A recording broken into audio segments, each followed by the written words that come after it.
ముంబై జట్టును వీడిన భారత యువ స్టార్ ఆటగాడు యశస్వి జైస్వాల్ గోవాకు వెళ్లిపోయాడు. దేశవాళీలో ఇక నుంచి ఆ జట్టుకే ప్రాతినిధ్యం వహిస్తాడు. అయితే జైస్వాల్ ఒక్కసారిగా ఇలాంటి నిర్ణయం తీసుకోవడానికి కారణమేంటో ఎవరికీ అర్థం కాలేదు. కానీ కొన్ని కథనాల ప్రకారం యశస్వి ఆట తీరును ముంబై సారథి అజింక్య రహానే ప్రశ్నించడమే ఈ పరిస్థితులకు దారితీసిందని తెలుస్తోంది. తన కమిట్మెంట్పై మేనేజ్మెంట్ అసంతృప్తి వ్యక్తం చేయడంతో యశస్వి ఆగ్రహం వ్యక్తం చేశాడని వార్తలొస్తున్నాయి. ఆ సమయంలో అజింక్య రహానే కిడ్ బ్యాట్ను అసహనంతో తన్నినట్లు క్రికెట్ వర్గాలు పేర్కొన్నాయి. ప్రతి అంతర్జాతీయ క్రికెట్ వీలైనప్పుడల్లా దేశవాళీలో ఆడాలని బీసీసీఐ ఆదేశాలు జారీ చేసిన సంగతి తెలిసిందే. దీంతో యశస్వి జైస్వాల్ కూడా రంజీ ట్రోఫీ బరిలో దిగాడు. జమ్మూ కాశ్మీర్తో మ్యాచ్లో 4-26 పరుగులు మాత్రమే చేశాడు. ఆ మ్యాచ్లో ముంబై 5 వికెట్ల తేడాతో ఓటమి పాలైంది. దీంతో captain Rahane, Mumbai coach Omkar Salvi, opener Yashasvi కమిట్మెంట్ను ప్రశ్నించారు.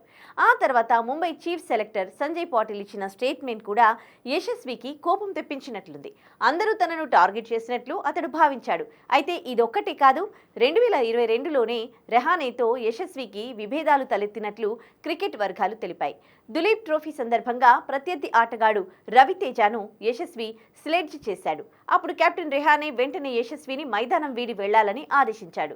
ఇప్పుడు రంజీ ట్రోఫీలోనూ తనని లక్ష్యంగా చేసుకోవడంతో మనస్తాపానికి గురైన యశస్వి ఈ నిర్ణయం తీసుకున్నట్లు తెలుస్తోంది.